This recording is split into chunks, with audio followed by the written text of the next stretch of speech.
Vous connaissez par cœur le rendez-vous d'invité du 7h juste après le deuxième grand journal de la rédaction de Radio Pays.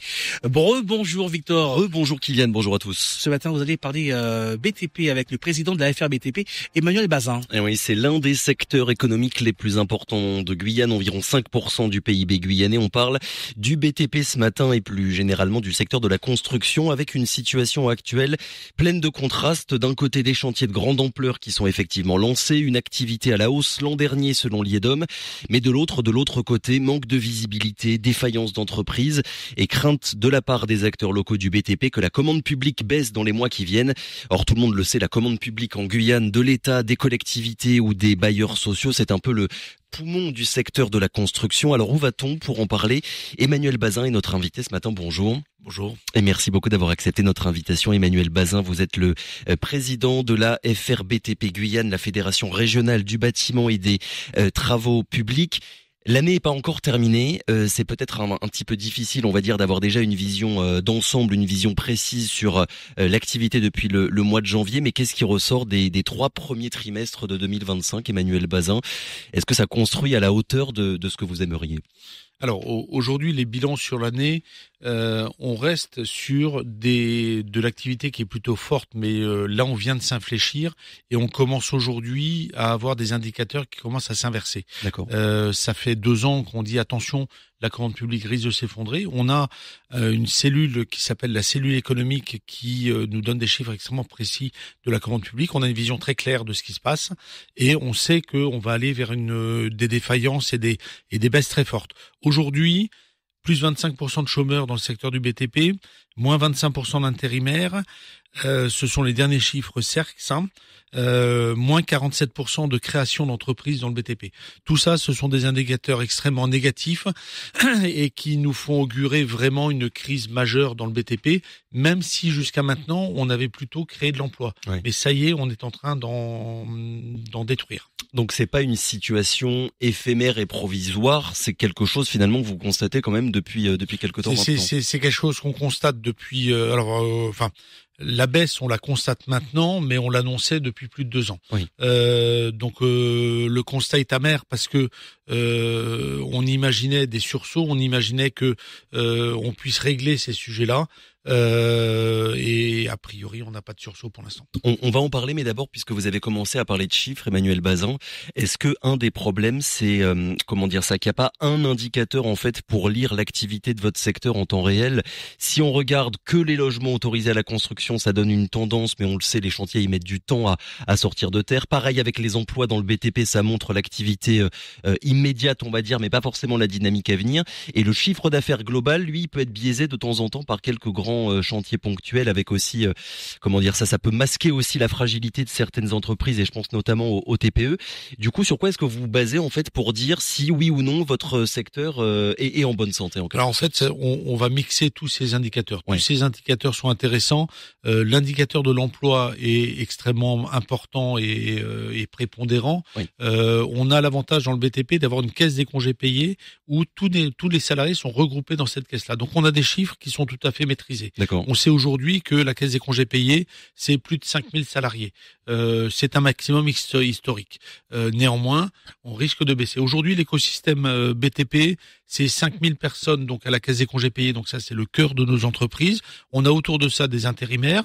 On a autour de ça des artisans.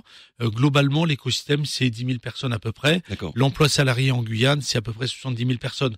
Donc ça représente un ratio important. Donc à partir du moment où on va commencer, où ces indicateurs-là vont baisser, en fait, il sera déjà trop tard. C'est là où c'est catastrophique, c'est que quand le cœur des entreprises va être touché, c'est de la compétence qu'on va perdre, c'est de la formation qu'on va perdre, c'est des entreprises qu'on perd. Dans les indicateurs très forts, le plus gros charpentier de Guyane vient d'être liquidé. Le tribunal de commerce de Guadeloupe vient de le liquider. Donc c'est environ 70 personnes qui sont au tapis. C'est vraiment important comme signal. Ensuite, dans les autres indicateurs, effectivement, le volume de la commande publique est un indicateur très fort. Ce volume-là, on le connaît parfaitement. La cellule économique nous donne des chiffres très précis, oui, qu'on a depuis plus de 20 ans. Donc on a vraiment quelque chose qui est suivi. Mais il faut que ce soit partagé par tout le monde. Et c'est pour ça qu'on demande depuis longtemps aussi la remise en place du Haut Conseil à la commande publique. Alors ça y est, enfin on a Au mois d'octobre, il devrait être reprogrammé. Alors juste le Haut Conseil à la commande publique qui va se réunir à nouveau, c'est quoi exactement? Alors ce sera une réunion qui permettra de réunir tous les maîtres d'ouvrage. Oui. Donc ça veut dire l'État, la préfecture, les collectivités, la CTG, les bailleurs sociaux, toute la commande publique, tous les acteurs de la commande publique, et de partager les chiffres de la CERC, les tendances, les visions, et peut-être aussi de collectivement prendre des décisions. D'accord. Voilà, c'est ça surtout, et d'avoir le même élément le même niveau d'information Que tous les les acteurs parlent la même langue. Exactement, que Oui, tout le monde ait le même niveau d'information. L'autre point important aussi au niveau de la cellule économique est un outil qui est partagé avec l'État. La DEAL est présente dans la cellule économique, donc on a des chiffres qui sont vraiment recoupés et fiables, et on n'a jamais été remis en cause en termes de chiffres au niveau de la CERC. Mais comment ça se fait du coup que ce Haut Conseil à la commande publique ne se soit pas réuni pendant plusieurs années, Emmanuel Bazin? Il faut que les acteurs le veuillent, il faut que qu'il y ait une prise de conscience. Alors on est sorti d'une période de Covid où effectivement les urgences n'étaient peut-être pas la commande publique, mais il faut absolument maintenant se remettre autour de la table. J'aimerais vous faire réagir sur cette phrase de Liedum dans sa conjoncture économique qui a été publiée au début du mois de septembre. Emmanuel Bazin, les carnets de commandes demeurent remplis, mais la construction souffre d'insuffisance en matière de trésorerie. C'est quoi le problème? Alors les carnets de commandes sont remplis, mais avec une vision très courte. On est sur les fins de chantier, donc effectivement il y a de l'activité. Les carnets de commandes aujourd'hui sont plutôt bien. Néanmoins, on sait qu'on va vers une baisse d'activité. Ensuite, la trésorerie n'a rien à voir avec le carnet de commandes. La trésorerie, c'est la manière dont l'argent va rentrer, oui. La manière aussi dont les chantiers ont pu être vendus. Dans les sujets importants, on a vécu une crise majeure avec le Covid qui a coûté cher forcément aux entreprises. Les entreprises ont fait des PGE, donc des prêts garantis par l'État, qu'on rembourse aujourd'hui. Aujourd'hui, toutes les entreprises remboursent. Ce sont des charges en plus qu'on n'avait pas forcément planifiées, oui. Et qui n'ont pas de rentrée d'argent en face, donc c'est étalé dans le temps, mais il faut les rembourser. La crise d'Ukraine a été aussi un déclencheur important, et alors il y a l'Ukraine mais aussi le Covid, on a connu des augmentations de coûts très importants, nos marchés n'ayant pas forcément tout le temps suivi, oui. Donc forcément la rentabilité des marchés en a souffert beaucoup. Oui, hausse des coûts aussi des matériaux, le bois, l'acier, le béton, ça a coûté cher, ça continue de coûter cher pour vous. Ça continue à coûter cher, et les révisions de prix qu'on peut avoir sur les marchés sont pas forcément à la hauteur de ce que ça coûte, donc forcément ça crée un amortisseur. Ensuite, pour revenir sur la trésorerie est extrêmement liée au délai de paiement. C'est l'autre point important pour la filière, et qui fragilise beaucoup la filière. Lorsqu'on a des délais de paiement trop importants, forcément c'est des salaires qu'on peut pas faire, c'est forcément des fournisseurs qu'on paye pas, et c'est quelquefois le passage au tribunal pour cessation de paiement, et ensuite c'est les procédures judiciaires qui peuvent aller jusqu'à l'édiction. Alors il y avait le salon des maires ce week-end, et la FRBTP était sur place pour rencontrer notamment les élus. Je vous lance là-dessus, Emmanuel Bazin, parce que il y a environ à peu près une semaine, vous avez envoyé un communiqué de presse dans lequel vous écriviez: nous exigeons des actes concrets immédiats, les élus ne peuvent plus se cacher derrière des promesses. Qu'est-ce qui coince exactement? Alors ce qui coince, c'est qu'on a aujourd'hui des programmes, mais il faut les transformer en actes. D'accord. De manière assez précise, il faut que la PPI, la programmation pluriannuelle d'investissement de la CTG, se décline maintenant en chantier. Il y a une grande liste avec beaucoup de chantiers, beaucoup de projets, des beaux projets, oui. Mais il faut maintenant que ces projets se concrétisent. On va juste le rappeler pour les auditeurs, donc PPI, plan pluriannuel d'investissement, c'est à peu près 1,3 milliard d'euros. Exactement. Et sont prévus énormément de constructions, du réseau routier, des établissements scolaires, équipements sportifs aussi, donc ça fait pour vous évidemment beaucoup de chantiers, mais pour l'instant il n'y a aucun de ces projets qui s'est vraiment concrétisé. Aujourd'hui, ces projets ne sont que dans les cartons, et ce sont des slogans et pas encore des chantiers, quoi. Il faut qu'on arrive à une mise en chantier réelle. Pour mettre en chantier, il faut que les projets soient validés, soient lancés. Oui. Aujourd'hui, on a aussi des architectes qui nous disent que depuis 2 ans, ils n'ont pas de concours. S'ils n'ont pas de concours, c'est qu'il n'y a pas de projet. Et que, voilà. Oui, pour le coup, c'est un bon indicateur pour les années qui viennent. C'est un indicateur important pour les années qui viennent, effectivement. Oui. D'accord. Mais d'où vient le problème finalement? C'est quoi? C'est un manque d'ingénierie, un manque de personnel finalement au sein des collectivités pour pouvoir lancer le plus rapidement possible tous ces projets-là? Je sais pas où est le problème, mais il faut des vrais électrochocs effectivement pour que maintenant on passe à une vitesse très supérieure. Il faut qu'on arrive à concrétiser tous les projets. Alors Aujourd'hui, les projets souffrent de beaucoup de freins et de beaucoup de problèmes. Ça, c'est évident. Des problèmes de foncier, il faut du terrain. Le terrain, les OIN ont pris du retard avec l'EPFAG, donc OIN, Opération d'intérêt national, qui devait permettre d'accélérer La construction de logements. Oui, puis surtout la mise à disposition de terrains viabilisés de manière à ce qu'on puisse construire. Donc effectivement, la finalité, c'est pour construire de logements, mais pas que, parce que ce sont des zones de vie qui prévoient aussi des lycées, des collèges, des équipements publics.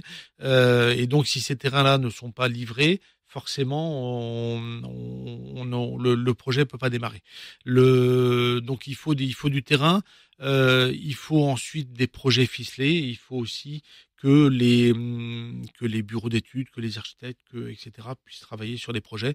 Et aujourd'hui, on a l'impression que c'est très très calme. Mais vous, filière du BTP, Emmanuel Bazin, est-ce que vous êtes en capacité finalement là de répondre demain à la demande? Justement, on parlait de la PPI, de la CTG, de cette grande OIN, opération d'intérêt national pour construire des logements, des lycées, un petit peu sur tout le territoire.